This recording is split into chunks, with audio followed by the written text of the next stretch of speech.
Did you know most painting businesses only book 20% of their quotes into actual jobs? And after growing my painting business to 72,000 a month, I created a simple sales script anybody can use to start booking more quotes fast. So in this video, I will share with you a full script and how to apply it so you can make more money and stop losing thousands of dollars on just quotes that just never convert. So to start, let me show you the number one mistake people make when giving a quote that's cost them thousands of dollars.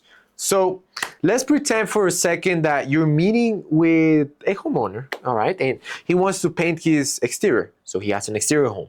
What is the first thing you do? Well, you usually start asking questions about what paint, as you start taking notes of how the home looks and things like that, right? Well, the thing is, even though it may seem that you know why he's painting, in reality you don't. Because most humans are irrational. They might be painting because of some reason that you haven't even thought about and you're not gonna guess. Maybe he saw his neighbor doing some remodeling, so he feels a little bit inferior. He wants to raise paint his raise his status, right? And this is important because if you don't know the reason they are doing anything, then it's impossible to you to make them give you money. Because why would they give you money if you don't understand them? So how do you figure out the reason they are painting so you can actually motivate them to take action? Well, take a look at this data showing that salespeople who talk more tend to lose more sales than people who actually listen and they ask more questions. So you never want to assume why someone is painting. Always ask more and talk less. But what type of questions do you ask though? Well, you want to start off by asking situation questions like, hey, what brought us here today?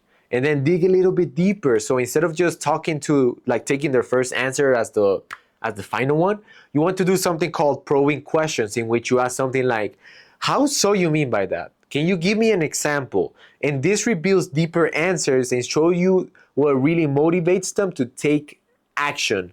Now, the next step is really simple but incredibly powerful, and you can't ignore this one. If not, you're gonna lose salesmen. So listen up to this one.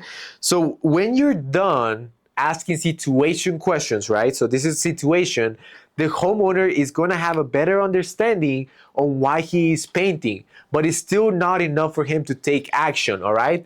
And this is where you start to create some pain. So what this means is that you start asking problem awareness questions, but you have to do it the right way. So what you want to do is create a gap from their situation and there's a problem here. So going back to the homeowner example, instead of asking, hey, what's the problem? Because this would trigger resistance and they're like, what are you talking about? Since nobody likes to admit that they have problems, you're gonna ask more questions like, okay, so apart from obviously, you're here, you want to paint your home, I guess what really concerns you the most about the way your home is looking right now. And this works because you already highlighted that the reason they called you is to paint their house. You understand that they're here. But now they have to think outside the box and actually think and be like, well, if I really thought about it, why am I painting apart from just painting itself? And they're gonna realize that there's a bigger problem that needs to be fixed that they didn't even think about before. And now you're starting to create pain. You're starting to create this gap right here that's gonna make you not a commodity anymore, and you're gonna be seen as an expert. So really, it looks something like this. This is the situation, and the gap is gonna be the pain. All right? So now they see that there's a problem just bigger than just painting. And now that you know how to actually create pain, let's tackle the next step. How do you actually make them choose you over somebody else, another painter in your block?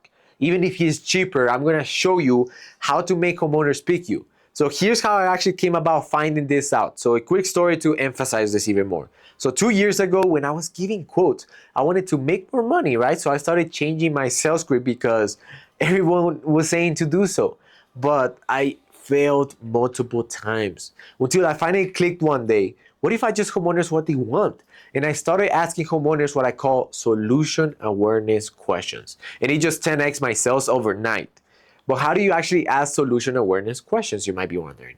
Well, let me show you. So if we go back to the homeowner example, it'd be wise to ask him.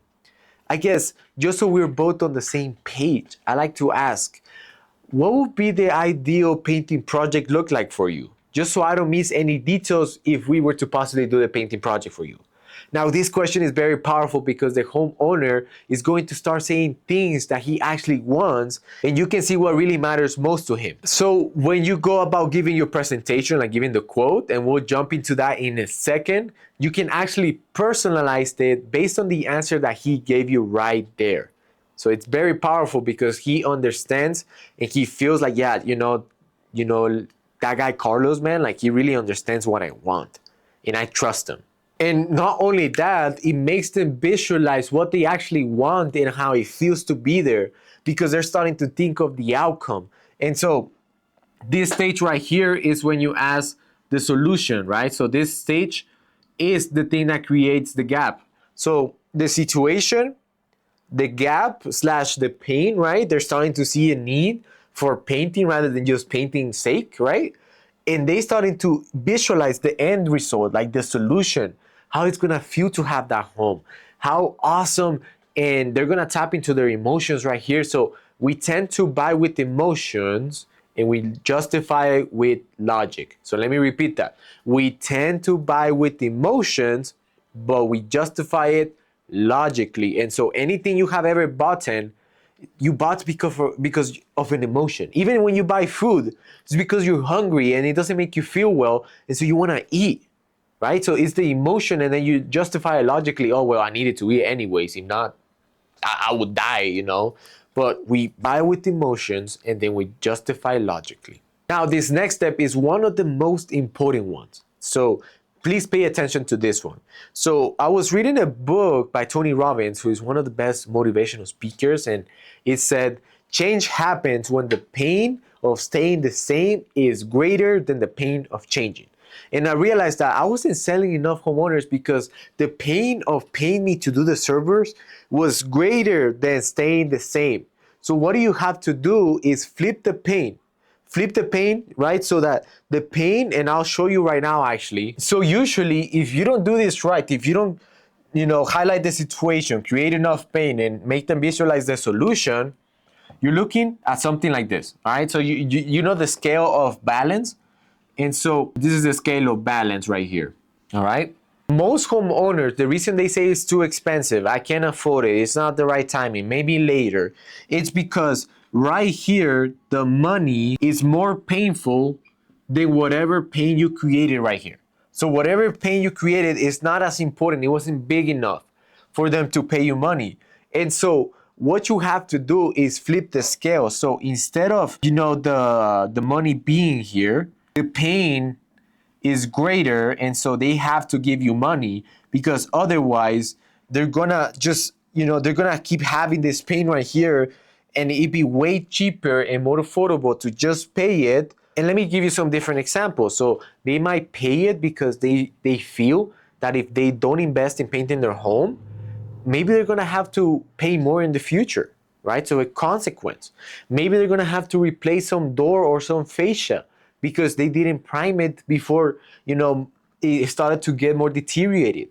So things like this, when you start asking consequence questions, the pain, the balance switches. And rather than the money being the most important thing, it becomes like, hey, if I don't do anything, I'm gonna suffer this pain, and I'd rather pay to solve that. So remember, the pain of staying the same has to be greater than investing on painting. But how do you actually go about doing this? Well, let me actually show you. So going back to the homeowner example, we're going to be asking consequence questions. So you will ask the question like, hey, what happens if you decide to leave the home the way it is and nothing happens? I guess, like, what do you see happening in 3, 6, 12 months from now? What's happening now is that you're making the homeowner envision the future and the consequences of not taking action. And he's gonna see that it's actually more expensive to do the repairs later on, and then still paint on top of what, and then the inflation, the prices are gonna go up in the future. And so it'd be better to just do it now if price is his concern.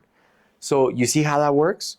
So now you will get two type of answers. He will tell you, oh yeah, I don't want that to happen. I need to actually do something. I need to pay my house. I cannot wait anymore. Or he might say something like, hey, you're exaggerating. Nah, nothing will happen. Like, I'll be the same. And so you have to be careful with the second answer, because this person right here has not begun enough pain. He doesn't feel enough pain to change. So you will not sell a guy like that. The way you handle the second guy is that you go back into asking problem awareness questions, okay? Trying to uncover more pains, because without pain, people won't change. Which brings me to the next problem. How do you actually go about closing the sale, right? So let's say you did create enough pain and they understand the consequence. Well, when you give your presentation and you show him what you're going to be doing, you show him the price, you already cover all of that. You're going to show him what's going to cost them to actually get a beautiful home, or like whatever problem they want to avoid. Usually what happens next is that the homeowner will tell you something like, okay, I'll give you a call later, or let me think about it, or he's just going to try to take you out, all right? What we want to do is prevent that. So how do you actually go about doing that? So the first thing you want to do after you gave your presentation, especially the pricing, this is where most homeowners want to fly, is you immediately asking for some type of commitment. So for example, with the homeowner that we were talking, like the example, you will ask something like, yeah, so would it make sense for you to move forward so you can actually get a beautiful home that doesn't deteriorate over time, or how would you like to proceed? And that's all. And usually you're gonna get the sale if you ask this simple question. And most people are scared to ask the sale because it's scary, it's uncomfortable. But it's not your fault, because nobody told you to ask for the sale. And so that's why you're watching this video. And hopefully, if you apply what I'm teaching you, you will actually close more sales. And I'm not the best salesman out there, but I've been in sales for more than 3 years. And so I know what I'm speaking about. I had to close homeowners because I had my painting business. All right, so try it out. But this is necessary, because if you don't ask for the sale, they're not going to ask themselves to move forward, right? Nobody's going to be like, oh yeah, let me give you money. You have to be curious. Just ask them, would it make sense to move forward? And trust me, some people are going to move forward with it, or some people are going to say, let me think about it still. That's fine. But at least you know where they're standing, all right? So rather than having illusions of, oh, I closed the job.